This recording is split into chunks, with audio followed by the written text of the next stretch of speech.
آج ہم ایک بہت ہی دلچسپ موضوع پر بات کرنے والے ہیں۔ یہ تجزیہ ایک ایسے جدید رجحان کو دیکھتا ہے جہاں اسلامی تاریخ کے ایک معجزے کو سمجھنے کے لیے جدید فزکس کی زبان استعمال کی جا رہی ہے۔ یہ ساری کہانی شروع ہوتی ہے قرآن کی اس آیت سے، جس میں ایک ایسے سفر کا ذکر ہے جو بظاہر ہمارے جانے پہچانے فطرت کے قوانین سے بالکل ہی الگ ہے۔ چلیں اس واقعے کو ذرا توڑ کر سمجھتے ہیں۔ اس کے دو حصے ہیں، ایک زمینی سفر جسے اسرا کہا جاتا ہے اور دوسرا آسمانی سفر جسے معراج کہتے ہیں۔ تو روایتی اسلامی ذرائع کے مطابق پیغمبر اسلام حضرت محمد صلی اللہ علیہ وسلم نے ایک ہی رات میں یہ ناقابل یقین سفر کیا۔ مکہ سے یروشلم، پھر ساتوں آسمانوں کی سیر جہاں ان کی ملاقات پچھلے پیغمبروں سے ہوئی، اور پھر خدا سے ہم کلامی کے بعد وہ واپس مکہ بھی آ گئے۔ یہ سب کچھ ایک رات کے بہت تھوڑے سے حصے میں ہوا۔ اچھا، تو اب آتے ہیں اصل سوال پر۔ کیا ماڈرن فزکس اس معجزے کی کوئی وضاحت پیش کر سکتی ہے؟ کچھ جدید ذرائع البرٹ آئنسٹائن کے نظریات کا سہارا لے کر یہ سمجھانے کی کوشش کرتے ہیں کہ ایسا سفر آخر ممکن کیسے ہوا۔ اس ساری بحث کی بنیاد آئنسٹائن کے ایک بہت ہی مشہور نظریے پر ہے جسے ٹائم ڈائلیشن کہتے ہیں۔ اس کا سیدھا سا مطلب یہ ہے کہ وقت ہر کسی کے لیے ایک رفتار سے نہیں گزرتا۔ آپ کی رفتار یا آپ پر کشش ثقل کے اثرات کے لحاظ سے وقت سست یا تیز ہو سکتا ہے۔ اور یہیں پر بات بہت دلچسپ ہو جاتی ہے۔ کچھ اسکالرز قرآن کی ایک آیت کی طرف اشارہ کرتے ہیں اور کہتے ہیں کہ یہ تو بالکل ٹائم ڈائلیشن جیسا ہی کانسیپٹ ہے۔ اس آیت کی تشریح کے مطابق فرشتوں اور روح کے لیے جو وقت صرف ایک دن کے برابر ہے، وہی وقت زمین پر انسانوں کے لیے 50,000 سال کے برابر ہے۔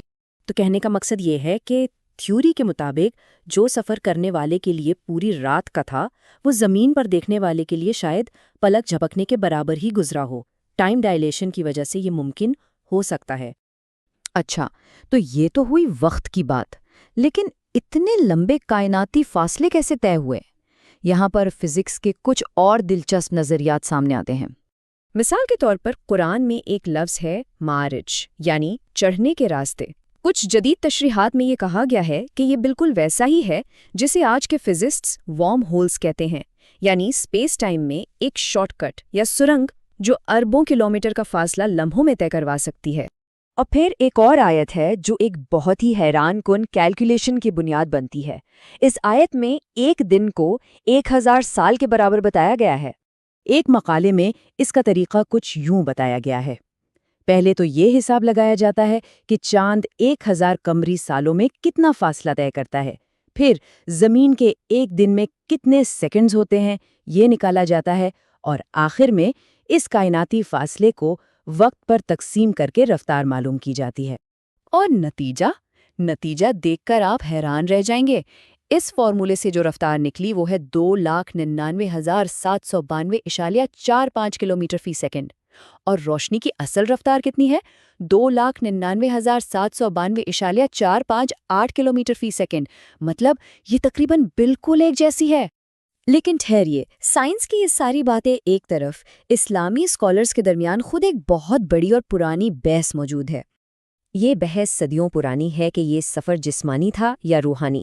کیا پیغمبر اسلام اپنے جسم کے ساتھ گئے تھے یا یہ ایک بہت گہرا روحانی تجربہ، ایک کشف تھا؟ دونوں طرف بہت مضبوط دلائل ہیں۔ کچھ کہتے ہیں کہ قرآن کا لفظ عبد یعنی بندہ جسم اور روح دونوں پر مشتمل ہوتا ہے۔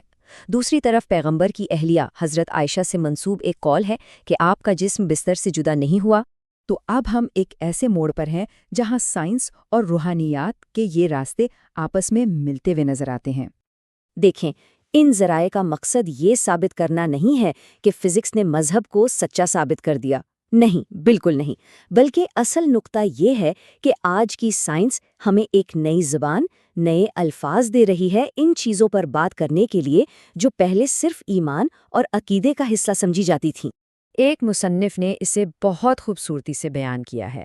وہ کہتے ہیں کہ ہم سائنس میں ایک نئے انقلاب کے دہانے پر کھڑے ہیں، جہاں وہ باتیں جو پہلے صرف مذہب اور روحانیت کے دائرے میں آتی تھیں اب سائنسی گفتگو کا حصہ بن رہی ہیں۔